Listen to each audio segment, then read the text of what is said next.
Pay close attention. Look, a cold call only works when it feels intentional. Every step we take, everything we're about to cover, is designed to strip away that feeling of randomness.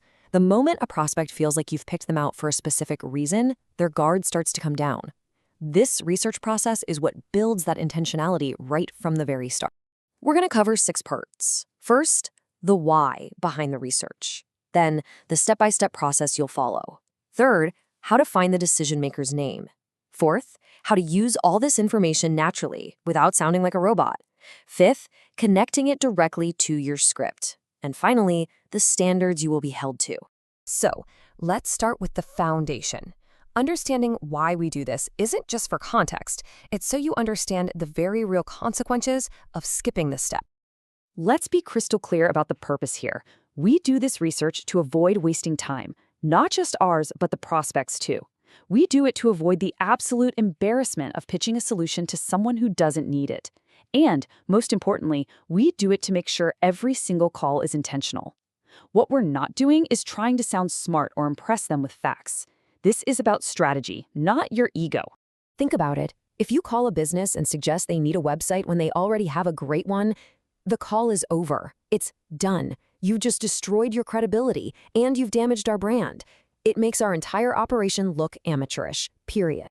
Your research has one primary goal: to confirm that the prospect actually fits our target profile.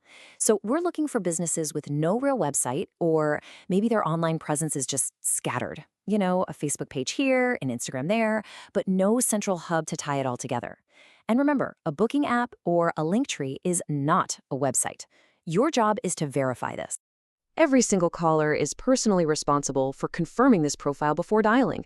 This is a standard of operation. There are no exceptions.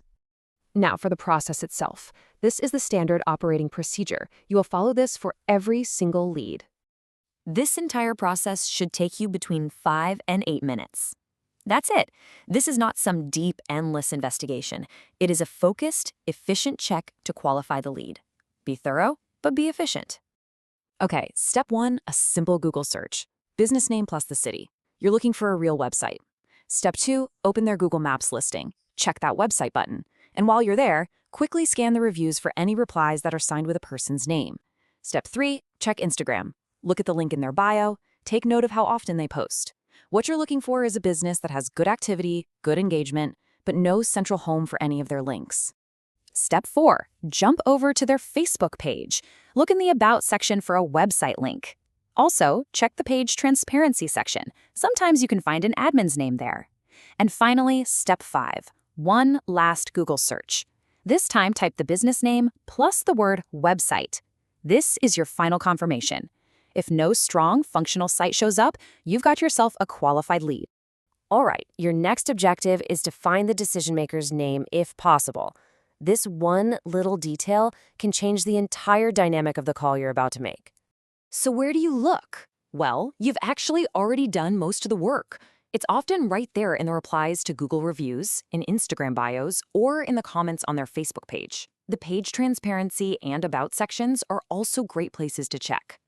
Let me be clear. We are not private investigators. We don't guess, we don't make aggressive assumptions. We simply use the information the business has already made publicly available. This is just observation, not intrusion. So why do we even bother with this? Why put in the extra effort to find the owner's name? It might seem like a small thing, but trust me, its impact is huge.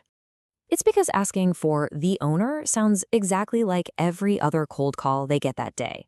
But asking for John specifically, that immediately signals that you've done your homework. It changes the call from random to personal, and it instantly gives you a baseline of credibility before you've even started your pitch.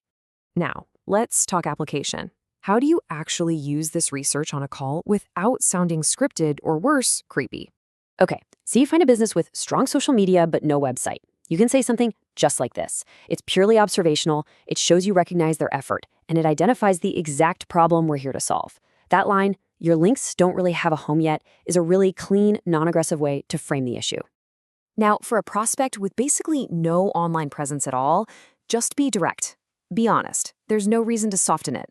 This statement is a fact, it gets right to the point, and it immediately positions your call as helpful, not just another sales pitch. This right here illustrates the professional boundary. We state simple, observational facts. You post consistently. Your work looks clean. We never ever say things like, I stalked your page, or mention specific follower counts. We talk about their business, not their personal details. Keep it professional. Okay, let's connect the dots. All of this prep work, all this research, it's all designed to fuel the most critical part of our cold call script with genuine, earned confidence. Because you've done that 5 to 8 minute research, you can deliver this opening line with absolute certainty. This isn't a guess, it's a verified fact. And that confidence is something a prospect can actually feel over the phone. It comes from preparation, not from just putting on a brave face. After they confirm they don't have a site, you deliver this line, calmly, confidently. This is the pivot. This is what separates us from every other marketing call they've ever gotten. Now, what you do next is just as important as the line itself. You say nothing. After you say, I actually went ahead and made you a website already, you stop talking. Let that statement hang in the air. Let them process it. The first person who speaks loses leverage. Your silence forces them to react to you. And finally, let's talk about the standards. This isn't a list of suggestions. This is how we operate. These are the 3 core principles. Every single call you make must be preceded by research. Every lead you call must be verified against our target profile. And you, the caller, must know exactly why you are dialing that specific number before you ever pick up the phone. There is no ambiguity here. This protocol ensures that we are efficient, professional, and effective. This is how Ad-Vantage operates. That is all.